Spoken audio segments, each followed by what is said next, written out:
There is something painfully quiet behind the smile of Jim Carrey. For decades, he was the man the world depended on when life felt too heavy. The one who could lift millions with nothing more than a twisted grin or a line delivered too fast to catch. But behind that electric energy was someone fighting a battle most people never saw. Jim Carrey was adored for his comedy, yet his private life was filled with loneliness, loss, and a long list of wounds he could never fully outrun. And the deeper you look, the more his laughter feels like a shield, one he carried far longer than anyone realized.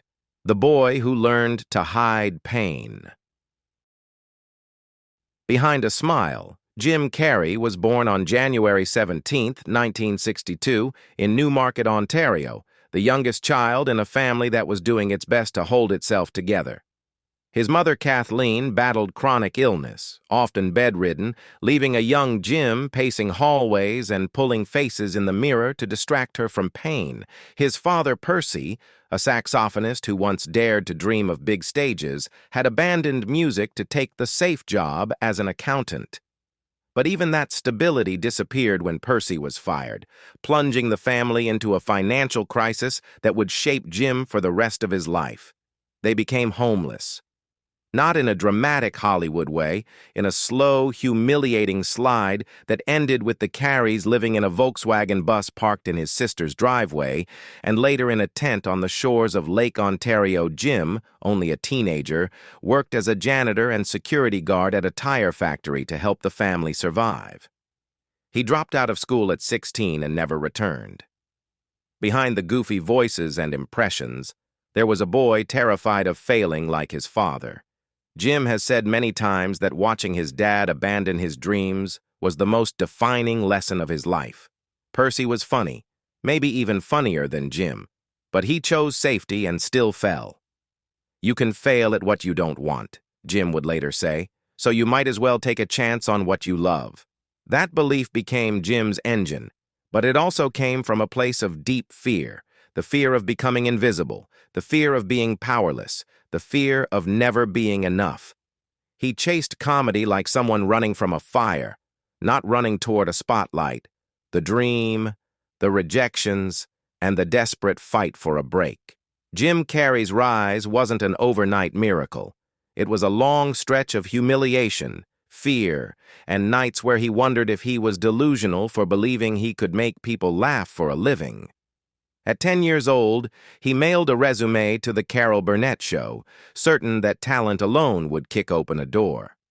They sent back a polite form letter, the kind that crushes most children. For Jim, it became fuel. But the world wasn't ready to open up for him yet. In Toronto, he got his first stand-up gig at 15, performing in a polyester suit his mother picked out. It was a disaster.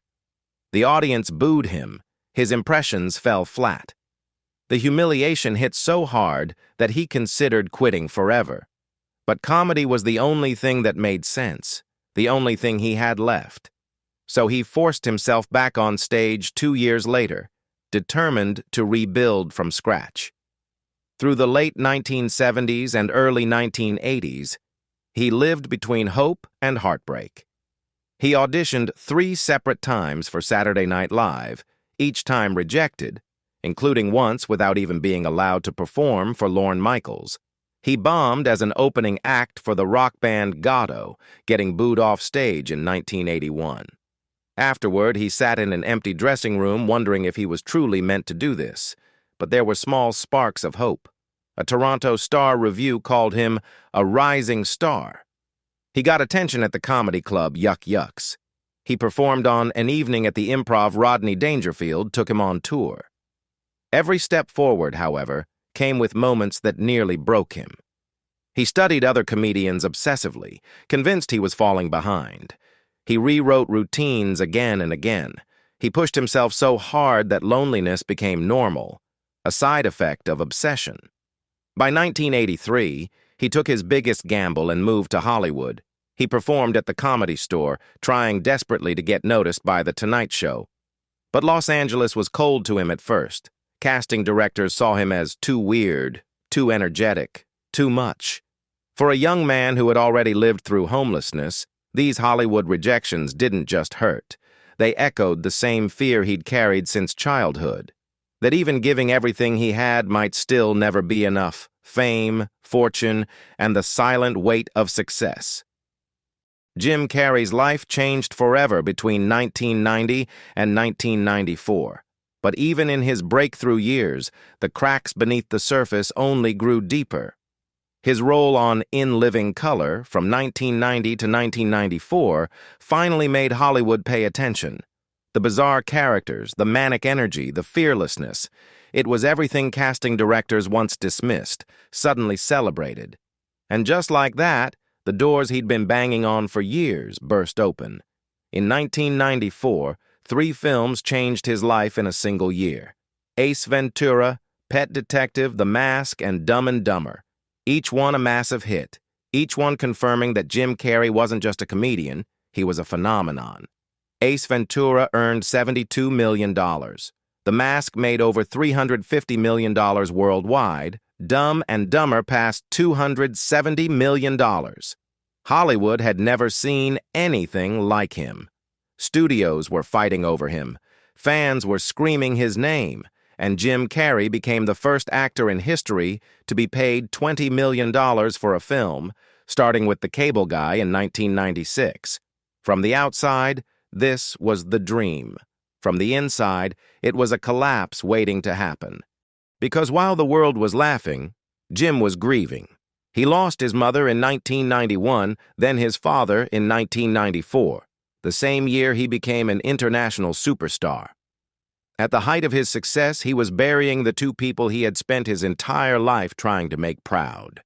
He once said the night he dropped a $10 million check in his father's casket felt like the end of one journey and the beginning of another, one far lonelier. His marriage to Melissa Wimmer fell apart during this high-pressure period. Fame magnified everything: expectations, insecurities, emotions. And relationships began collapsing under the weight of his unpredictable mood swings and non-stop work schedule. His brief second marriage to Lauren Holly lasted less than a year, crumbling under the same pressure. Behind every box office hit was a man spiraling further inward. Jim could make the world laugh, but he couldn't find a way to silence the ache he carried. Fame wasn't filling the hole inside him, it was only making it bigger. And the public had no idea how heavy that silence truly was: love, loss, and the tragedy that nearly ended him. By the 2000s, Jim Carrey had become one of the most recognizable stars on the planet. He won Golden Globes for The Truman Show and Man on the Moon, proved his dramatic depth in Eternal Sunshine of the Spotless Mind, and showed Hollywood he was more than a rubber-faced comic. But even as his career reached extraordinary heights, his private life continued unraveling.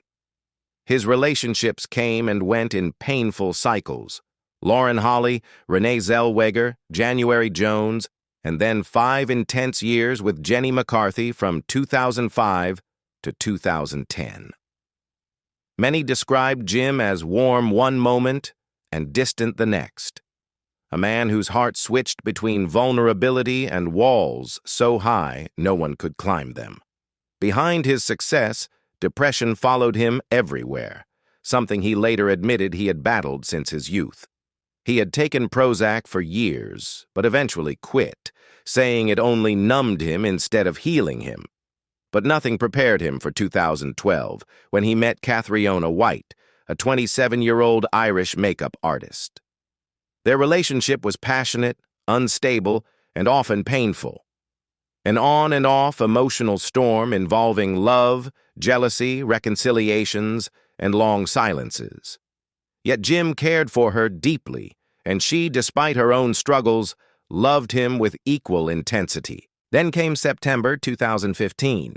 Catriona, at just 30 years old, was found dead from a lethal combination of prescription medications. Her death was ruled a suicide. Jim flew to Ireland, carried her coffin through the rain, and stood with her family as they buried her beside her father. To the outside world, it looked like a heartbreaking celebrity tragedy. But soon, the story took a darker turn. Her mother and estranged husband filed a wrongful death lawsuit accusing Jim of providing the pills under a false name, even claiming he had given her STDs and introduced her to a destructive lifestyle. Private text messages, letters filled with pain, and deeply personal accusations were leaked to the public. Jim countersued, revealing evidence that some documents had been forged. Eventually, the case was dismissed, but the damage was done. Jim Carrey withdrew from Hollywood. His name trended not for comedy, but for scandal, grief, and whispered judgments. He stopped acting for years, retreating into painting, solitude, and silence.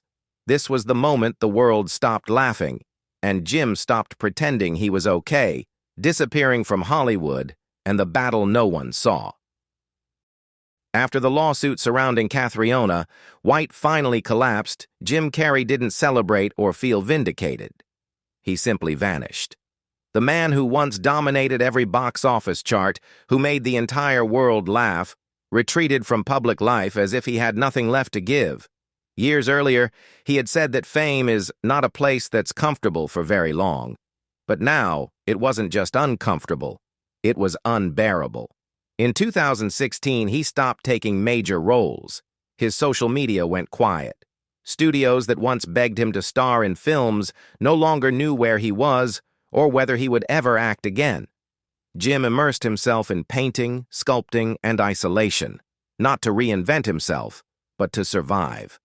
His art, sharp and emotional, revealed what he never said out loud: pain, disappointment, political frustration, and grief from a life that had spun out of control. He began drawing political cartoons during the 2016 election, each one angrier and more expressive than the last. To some, they were brilliant. To others, they were disturbing. But for Jim, they were catharsis, a way to pour everything that was eating him alive onto a canvas instead of letting it consume him silently. He sold his Los Angeles mansion for around £25 million and lived quietly, far from red carpets and studios. Friends said he hadn't been the same since Cathriona's death. He withdrew from people, from Hollywood, from the noise. Depression, which had followed him since childhood, now shadowed every step. Even on his 62nd birthday, fans noticed he looked tired, thinner, and emotionally drained. Yet in this silence, Jim tried to heal. He spoke openly about quitting Prozac years earlier, rejecting drugs and alcohol entirely, claiming he wanted to face life without numbing himself. He published a surreal, semi-autobiographical novel, Memoirs and Misinformation, telling the world, indirectly, how fame, grief, and self-doubt had nearly destroyed him. By 2020, after 4 years of absence, he slowly stepped back into acting with Sonic the Hedgehog. It wasn't a triumphant return. It wasn't meant to be. It was simply a man testing whether he still belonged in a world that had once lifted him up and then nearly crushed him. The comeback no one expected, and the question that still remains. By 2022, Jim Carrey surprised everyone by announcing he was ready to retire. After filming Sonic the Hedgehog 2, he said he had done enough, that he no longer needed the spotlight, and that only a script written in gold ink would ever bring him back. Many believed him. After everything he had endured, it seemed logical, even healthy, that Jim would finally step away from an industry that had taken so much from him.